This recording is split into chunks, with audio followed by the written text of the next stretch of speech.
예, 태풍 흰남노 다행히 생각보다 피해가 크지 않았습니다. 네. 계속해서 상황 짚어보겠습니다. 예, 앞으로는 또 어떤 점을 또 잘 대비하는 게 필요할까요? 전문가와 좀 얘기를 나눠보도록 하겠습니다. 김병식 강원대학교 방재전문대학원 교수 나와 계십니다. 어서 오세요. 네, 안녕하십니까. 안녕하십니까. 생각보다 그래도 그렇게 큰 피해를 내지 않고 지나갔는데 네네. 어떻게 좀 잘 대비를 한 겁니까? 어떻게 평가하십니까? 그 예전에도 이런 유사한 태풍이 많이 왔었거든요. 뭐 대표적으로 이번 그 흰남노랑 가장 유사한 거를 보는 게 매미라고 볼 수 있습니다. 그래서 정부에서도 많은 준비를 한 것 같고요. 이 태풍에서 가장 중요한 게 예방과 대비인데 그 예방과 대비가 방송을 포함해서 국민들 모두 지자체가 잘 협동을 해서 준비를 하는 바람에 잘 그 피해가 많이 준 것 같습니다. 예.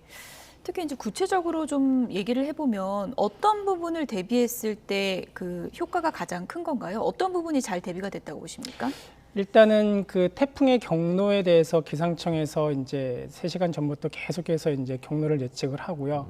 다만 이번 태풍 같은 경우에 다른 전의 태풍과 가장 차이점이 그 갑자기 그 속도가 빨라지기도 하고 그 다음에 북위 30도 이상에서도 위력이 약해지지 않는다는 점은 굉장히 약점이었지만은 그에 비해서 이제 각 지자체에서 구조적인 대책이라든지 국민들이 해야 될 거, 하지 말아야 될 거, 교통 통제라든지 이런 것들을 철저하게 준비를 한 것 같습니다. 예. 네. 기압 자체도 좀 떨어진 상태에서 세력이 꽤 약화된 상태에서 올라왔다면서요? 네네네. 보통 저희가 그 이 태풍이 계속해서 이제 상승을 해서 950 헥토파스칼을 유지할 거라고 생각을 했는데 네. 다행히 이제 상륙을 하면서 이제 그 약해지게 됐고요. 다만 이게 이제 동해안을 관통을 하면서 이제 폭풍해라고 하는 후, 그다음에 남서풍을 동반하는 후 어떤 영향이 있을 거라고 생기기 때문에 방심을 하면 안 될 것 같습니다. 그러니까 예. 지금 바다로 빠져나갔지만 완전히 끝난 건 아니라 말씀이군요. 네네네.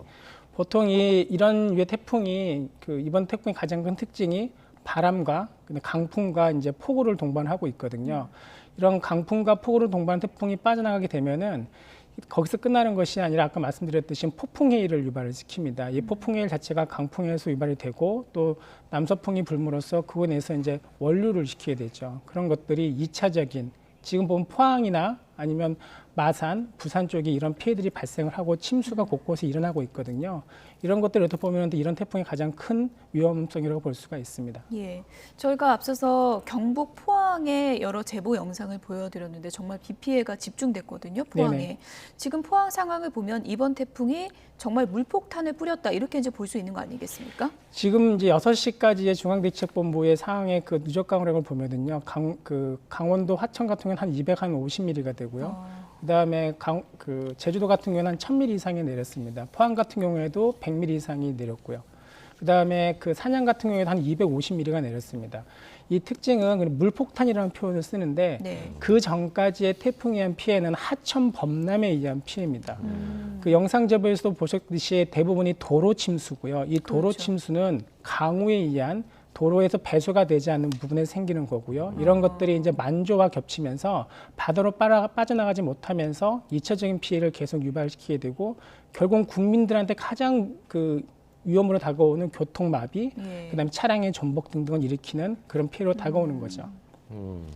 이게 만조랑 겹치면서 앞으로 더 대비해야 된다고 하는데 그 좀 설명 좀 해주시죠. 보통 저희가 이제 도시에서 침수가 되면은 그 빗물 바지를 통해서 그다음에 우수를 통해서 빠져나가게 됩니다. 그런데 이게 만조가 되면은 그런 것들이 하천과 연결이 돼서 하구로 빠져나가야 되는데요. 그런 것들이 이제 수위가 높아지면서 빠져나가지 못하게 되는 거죠. 그렇게 되면은 그런 물들이 도로에 차게 되고 더 심해지게 되면 맨홀이 이제 터지는 현상이 발생하기도 하죠. 아마 그 지난번에 서울에서 그런 현상이 발생을 했는데 그때 서울에서는 집중호우에 의한 거라고 볼 수가 있다면은 이번에는 만조, 그러니까 하류가 이제 수위가 높아짐으로써 같이 하류단 조건이라고 얘기를 하거든요. 그런 조건에 의해서 물이 빠지지 못함으로써 도로 침수가 발생을 하게 되는 겁니다. 예. 이번에 뭐 지역별로 다 이제 위험 요인이 있었지만 부산 같은 경우에는 몇 년 전에 또 태풍 피해 아픈 기억이 있고 그리고 이제 마린시티 같은 경우에는 바다 인접한 곳이어서 상당히 이제 걱정을 했는데 그때보다는 조금 대비가 좀 잘 돼 있다고 볼 수 있을까요? 어떻게 보십니까? 저는 솔직히 방재 전문가 입장에서 보면 운이 좋았다고 봅니다. 왜냐하면 2016년에도 이제 차바가 왔을 차바 피해가 때도 컸죠. 그 원료에 의한 저희가 보통 그거를 이제 그 폭풍 해일이라고 얘기를 하는데요. 예. 그 원료로 인해서 단순히 침수만 되는 것이 아니라 그게 유리벽을 치면서 유리가 깨지고 하면서 다른 피해를 발생을 시키는데요. 이번에 마산 같은 경우에는 이제 차수벽을 만들어서 이제 그걸 방어를 했습니다. 이 차수벽이 종류가 한 3가지가 있거든요.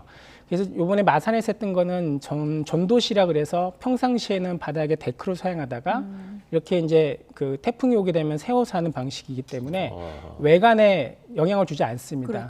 그렇죠. 근데 이제 그 해운대 같은 경우에는 그 외관상에 마린시타라는 곳이 또 굉장히 좋은 스마트 시타 보니까 당장의 뷰, 그러니까 경관을 보고 그거를 좀 주저주저 했기 때문에 이제 항상 이번에도 걱정이 됐지만 다행히 넘어갔다고 보지만 이러한 태풍은 계속해서 올 거거든요. 그렇죠. 그래서 더 늦기 전에 신속하게 부산시에서는 그걸 해야 된다고 보고 있습니다. 차수벽의 효과가 좀 큰가요? 굉장히 큽니다. 예. 결국은 저희가 그 태풍 해일이 오게 되면은요, 평소보다 2m에서 보통 6m, 높게는 10m 이상의 그 파고가 높이 치게 됩니다. 예. 그렇게 되면은 그 차수벽을 높여서 그 차수벽에 인해서 월파를 막아야 되거든요. 근데 그런 효과를 이번에 마산에서는 봤다고 볼 수가 있고요. 네, 지금 좀 말씀하신 대로 저게 이제 평소엔 데크로 쓰다가 이렇게 올라오는 거지 않습니까? 그러면 네네네. 평상시에도 경관에 영향을 안 미칠 수 있겠는데 저렇게 하면? 평상시에는 저희가 그 자전거 도로가 될 수도 있고요. 산책으로도 쓸 수가 있고요. 그러니까 이 차수벽이 약간 님비 시설처럼 보이는 경우가 있었거든요. 그렇지만 네. 요즘은 그런 것들이 전혀 그렇지가 않습니다. 경관을 고려한, 그다음 친환경적이고, 그다음에 기능을 고려한 그런 것들을 만든 기술들이 지금 굉장히 많이 발전이 되어 있고요. 또 하나는 유리벽으로도 만들 수가 있습니다. 그 유리벽을 통해서 평상시에는 볼 수가 있고, 네. 그다음에 파도가 치게 되면 막아주게 되고, 유리가 안 깨질까요? 강화유리라든지 이런 강화 것들을 유리. 쓰기 때문에 그 내구성의 문제가 이거보다는 있겠죠. 그렇지만 이제 어쨌든 방파제를 높이는 것보다는 훨씬 효과적이라고 저는 생각을 합니다. 그러면 전문가로서 부산 해운대 쪽에도 저런 걸 설치해야 된다, 경관에도 영향 미치지 않는다, 그런 건의는 그런 논의가 좀 있었나요? 2016년에 차바 이후에 네. 2가지 그 해운대 쪽에는 저희가 이제 재난 전문가들이 이제 제시를 했던 것들이 있습니다. 첫 번째는 고층 건물에 대한 빌딩풍을 막는 방법과 두 번째는 이 차수벽을 설치하는 것들을 저희가 얘기를 했었습니다. 그를 위해서 저희가 이제 많은 시뮬레이션을 통해서 어떤 태풍이 오게 되면 어디까지 영향을 미치는지 그걸 통해서 저희가 만들어야 되는 차수벽의 규모도 결정할 수가 있거든요. 네, 네. 이미 다 저희가 제시한 상태입니다. 네, 그런데 이제 받아들여지지는 아직 않은 것이고. 결국은 이제 편의성과 그다음에 위험성과의 차이라고 볼 수가 있겠습니다. 네. 워낙에 이상기후 현상이 많고 그리고 이제 9월 가을 태풍도 많아지기 때문에 어떻게 보면 이걸 지금은 진지하게 좀 고민이 필요한 부분이겠네요. 우리가 이제 이러한 태풍이 기상 전문가들도 얘기를 하고 전 세계적으로도 이제 기후 변화와 이 태풍의 강도가 강해지고 규모가 커질 거라는 건 다 이제는 받아들이고 있거든요. 예. 그렇기 때문에 이러한 부분들을 경제적 관점에서의 설계, 그다음 미관적 관점의 설계가 아니라 이제는 재난 관점에서의 그 예. 위험성 관점에서 설계로 가야 되고요. 이걸 대비하지 않으면 이번에는 운 좋게 넘어갔다고 좀 보고 있거든요. 그렇지만 차후에는 더 큰 문제가 발생할 수도 있다고 봅니다. 네. 아까 포항에 워낙 많은 비가 한꺼번에 쏟아지니까 이제 산사태 발생한 모습을 네. 봤거든요. 수도권은 다행히 이번에 큰 피해를 보지 않았습니다만 앞으로 또 이런 그 폭우가 올 수 있고 태풍이 올 수 있고 산사태는 어떻게 좀 구조적으로 우리가 어떻게 대비를 해야 되는지 좀 말씀해 주십시오. 산사태의 문제는 결국은 얼마나 많은 비가 내렸고 얼마나 강한 비가 내렸냐에 따라서 달라지게 됩니다. 예를 들자면 재작년에 54일간의 이제 장마 내렸고요. 올해 같은 경우에도 8월에 긴 장마가 있지 않았습니까? 그는 토양이라는 부분이 지금 촉촉하게 젖어 있고 토양 수분이라고 저희가 표현을 하거든요. 이런 부분에 이번과 같이 그 많은 강도의 강우량이 내리게 되면은 산사태 발생 가능성이 굉장히 커지게 되죠. 네. 또 하나의 더 큰 문제는 올해 동해안 같은 경우에는 산사태를 유발시킬 수 있는 가장 큰 원인이 산불이 발생을 했습니다.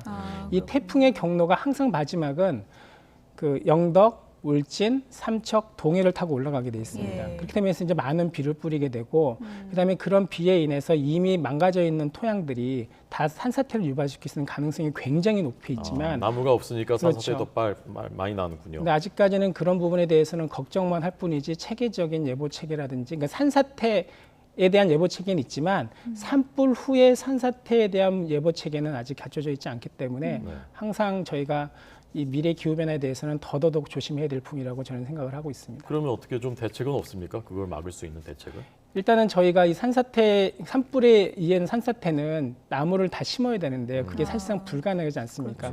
보통 산불에서 나무가 하루 만에 타면은 그게 복구되는 데는 30년, 40년이 걸립니다. 그래서 이제 그런 지역에 인위적으로 산사태를 저감할 수 있는 시설들을 한다든지 또 하나는 그 지역에 결국은 주민들을 대피시킨다든지 하는 걸 통해서 잠재적인 산불 후의 산사태의 피해를 막아야 된다고 저는 보고 있습니다. 예. 일단 뭐 흰남노가 저희도 며칠 전부터 이동 경로 보도해드리면서 역대급 태풍이다 이렇게 이제 얘기를 드렸는데 지금 이제 최악의 상황은 다행히 이제 막은 것 같다라는 평가가 대다수인데 지금까지 있었던 최악의 태풍들과 비교하면 이제 피해 규모나 이런 위력 같은 게 어느 정도 급으로 기록이 될까요? 지금 기상학적 관점에서 보면은 이번 태풍 같은 경우에는 가장 키워드 두 개가 이제 들어갈 수 있는데 강풍 그다음에 폭우 둘 다 동반한다는 거죠. 그래서 강풍 같은 경우에는 50m/s 이상 우리가 시속으로 보면은 거의 160 이상의 속도입니다. 그거는 거의 그 기차가 전복될 정도로 굉장히 매우 강이라고 볼 수가 있고요. 집중호우 같은 경우에도 지금 1000mm에서 300mm 또 200mm 이상의 집중호우가 내렸습니다.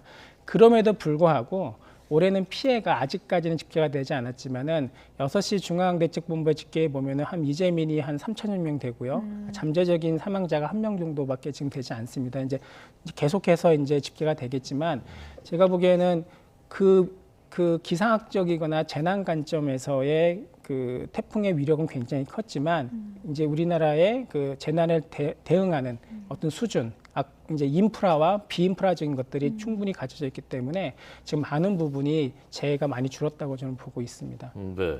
좀 구체적으로 어떤 부분이 향상된 겁니까? 과거보다 시스템이? 첫 번째는 기상에 대한 예측이 굉장히 높아졌습니다. 왜냐하면 예전에도 잘했지만은 이번에 같은 경우에는 태풍의 방향이 생각했던 것보다는 많이 바뀌어서 올라왔고요.